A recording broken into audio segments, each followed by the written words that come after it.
Hello guys, ഞങ്ങളുടെ ഒരുപാട് നാളത്തെ ആഗ്രഹവും സ്വപ്നവും ഇന്ന് സഫലമാകാൻ പോവുകയാണ്.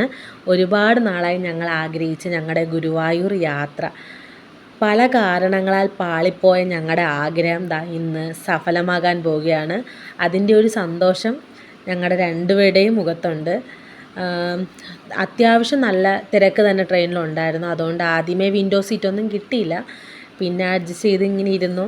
പകുതി എത്തിയപ്പോഴത്തേക്ക് വിൻഡോ സീറ്റൊക്കെ കിട്ടി. അപ്പം തന്നെ ഞങ്ങളുടെ കലാപരിപാടി ഞങ്ങൾ തുടങ്ങി.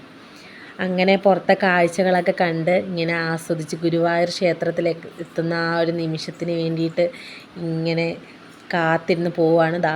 ഞങ്ങൾ ഞങ്ങളുടെ സ്വപ്നത്തിൻ്റെ ആദ്യ പടി എത്തി, ഗുരുവായൂർ സ്റ്റേഷനിലെത്തി. അവിടെ എത്തിയതിൻ്റെ ഒരു സന്തോഷം ഞങ്ങളുടെ രണ്ടുപേരുടെ മുഖത്ത് കാണാം. കാര്യം ഞങ്ങൾ രണ്ടുപേരും ഒരുപാട് പ്ലാൻ ചെയ്ത ഒരു യാത്രയായിരുന്നു. പലവട്ടം മുടങ്ങിപ്പോയി. അപ്പോഴൊക്കെ ഞങ്ങൾ പറയുമായിരുന്നു, നമുക്ക് ചിലപ്പോൾ ഭാഗ്യമില്ലായിരിക്കും ഗുരുവായൂരപ്പനെ കാണാൻ എന്ന് ഞങ്ങൾ രണ്ടുപേരും പറഞ്ഞു. പക്ഷേ ഞങ്ങളതാ ആ സന്നിധിയിലേക്ക് ഗുരുവായൂരപ്പൻ തന്നെ വിളിച്ചിരിക്കുകയാണ്. നല്ല വിശപ്പുണ്ടായിരുന്നു. രാത്രിയിൽ അങ്ങനെ ഫുഡൊന്നും കഴിക്കാത്തതുകൊണ്ട് അതിൻ്റെ വിശപ്പുണ്ടായിരുന്നു. നമ്മളൊരു 1:30 ആ ഒരു ടൈമിലാണ് സ്റ്റേഷനിലെത്തിയത്. അങ്ങനെ ഞങ്ങൾ വലത് സൈഡിലൊരു അമ്മ എന്ന് പറയുന്നൊരു ഹോട്ടൽ കണ്ടു. അപ്പോൾ നമ്മൾ വിചാരിച്ചു അവിടെ പോയി ഫുഡൊക്കെ കഴിച്ചിട്ട് ഒരു റൂം എടുത്ത് ഫ്രഷായി പോവാമെന്ന്. അങ്ങനെ ഫുഡ് ഓർഡർ ചെയ്തു. മസാല ദോശയും ചായ ഓർഡർ ചെയ്തിട്ട് അതിന് വേണ്ടിയിട്ട് വെയിറ്റ് ചെയ്യാണ്. അങ്ങനെ ചായ എത്തി. ഇനി മസാല ദോശയും കൂടി വന്ന് കഴിച്ചിട്ട് നേരെ ഓട്ടോയിൽ നമുക്ക് റൂമിലേക്ക് പോയി ഒന്ന് ഫ്രഷ് ആവണം. ഞങ്ങളുടെ സ്വപ്നത്തിലേക്ക് വീണ്ടും ചെല്ലണം. അതാണ്.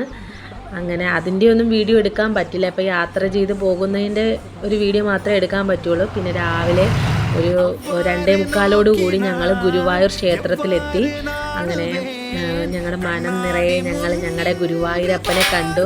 4 മണിക്കൂറത്തെ ക്യൂ നിന്നാണ് ഞങ്ങളുടെ ഗുരുവായൂരപ്പനെ കണ്ടത്. കാര്യം നല്ല പരീക്ഷണം നേരിട്ട ഒരു സമയമായിരുന്നു. അവസാനം കുഴഞ്ഞു പോയി. അങ്ങനെ കുറേ ഫോട്ടോസൊക്കെ എടുത്തു. പിന്നെ കണ്ണിറയെ കണ്ടു. പിന്നെ ശീവേലി സമയമായതുകൊണ്ട് നല്ല തിരക്കുണ്ടായിരുന്നു.